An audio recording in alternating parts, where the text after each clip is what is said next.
먼저 박주민 의원의 판도라부터 가보죠. 네, 사실 그 해병대원 사망 사고가 있었어요. 다 아시겠지만 진상규명해야 된다라고 해서 특검법이 발의가 됐고 신속 처리 안건이라고 해서 소위 말하는 패스트 트랙으로 지정이 10월 6일 날 됐어요. 근데 이 180일을 그냥 기다려야 되냐. 많은 국민들이 이 사건에 대한 의혹을 가지고 계시고 진상이 규명돼야 된다고 원하시는 만큼 국민의힘 쪽하고도 좀 얘기가 돼서 조금이라도 빨리 통과되는 게 필요하지 않을까. 그래서 제가 준비한 판도라가 있는데요. 해병대원 사망사건 외압의 핵심은 땡땡땡땡땡이다. 어우, 너무 동그라미가 많아가지고 죄송한데. 땡땡땡땡땡이다예요? 예. 다 말고? 네. 앞으로 판도라 5자 이상 금지 너무 룰을 좋습니다. 통과시켜야 돼. 이건 너무 방송이 미숙해가지고요. 의원님 5글자를 다섯 칠판에 글자인데. 적어주시죠. 적으시기 쉽진 않죠? 어렵다. 뭐 말이 안 되지만.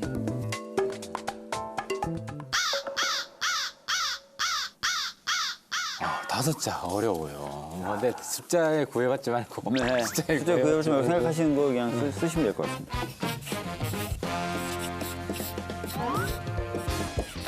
들어주시죠. 들어요. 예. 해병대원 사망사건 외압의 핵심은 철저한 진상규명이다. 입니다. 최상병 사망은 네. 죽지 말아야 돼. 최상병이 어쨌든 군대 내 부주의로 맞아요. 부주의로 이제 사망한 거고 이 자체가 사실은 제일 중요하죠. 우리 젊은이들 군대 보내놓고 그 목숨을 소홀히 한다. 국가가 이제 이런 점을 우리가 다르게 비판받아야 되고 젊은이 죽음에 대한 진상규명 재발 방지 이 지점 아닌가 해서 저는 최상병 사망 사건에 대한 철저한 진상규명이 제일 중요하다. 모든 사건과 의혹 이슈에서 제일 중요한 거는 진상규명이다. 그렇죠. 라는 말씀이셨는데 일단 글자 수부터 틀리긴 했습니다만. 네, 틀리긴 하셨는데 사실은 굉장히 중요한 말씀을 하셨어요. 그러니까 이 사건에 대한 철저한 진상규명이 반드시 필요하고 그 과정에서 뭔가 외압이 있었다라는 이야기 계속 나오기 때문에 그 부분도 다 밝혀져야 된다는 좋은 말씀 주셨고요. 네. 이 7글자에는 동의하지만 진짜 정답은 뭡니까? 예, 저는 그 사건을 자꾸 왜곡시키려는 그 부분에 좀 초점을 맞춰서 제가 문제를 낸 건데요. 이제 쓰면 됩니까, 그러면? 그냥 말씀해 주시면 됩니다. 네, 그런가요? 저는 뭐, 조직적 은폐다라는 걸 한 거예요. 그러니까 사건을 조사하는 과정에서 또 일정 정도 결론을 내서 경찰에 이첩하는 과정 그리고 그 이후의 과정에 정말 많은 사람들이 개입된 걸로 지금까지 보여져요. 국방부 장관 나오고요. 군 검찰단 나오고요. 심지어 대통령실 나오고 최근에는 민간 검찰들도 뭔가 좀 관여한 게 아닌가라는 의혹까지 나오고 있어서 정말 조직적으로 뭔가 이 사건의 진상규명을 좀 막으려고 했던 것 아닌가. 네. 그런 게 요즘 제가 갖고 있는 의심입니다.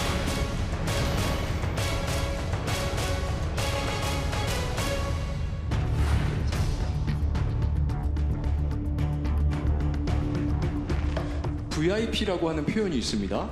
그래서 안보실에서 VIP 대통령에게 보고를 했고 대통령이 지시를 해서 결국 피해미자 빼라 해병대 이 문건 자체에 이미 저 부동문자로 BH 및 국방부는 책임에서 자유롭지 못함 써 있어요. 여기에 추가적으로 VIP라고 메모할 이유가 없지 않습니까? VIP가 경로하면서 장관과 통화한 후 이렇게 되었다. 박정훈 대령이 상관이 하지도 않은 말을 자기가 지어냈고 그 지어낸 이야기를 진술서에다가 기재까지 한 거죠. 제가 박 대령의 계속 바뀌는 은행으로 봐서 특정 시점에 그 은행이 사실로 단정하기는 매우 어렵다는 아니 지금 제가 말씀드립니다. 사실 여부를 묻는 게 아닙니다. 녹취록 잠깐 보시죠.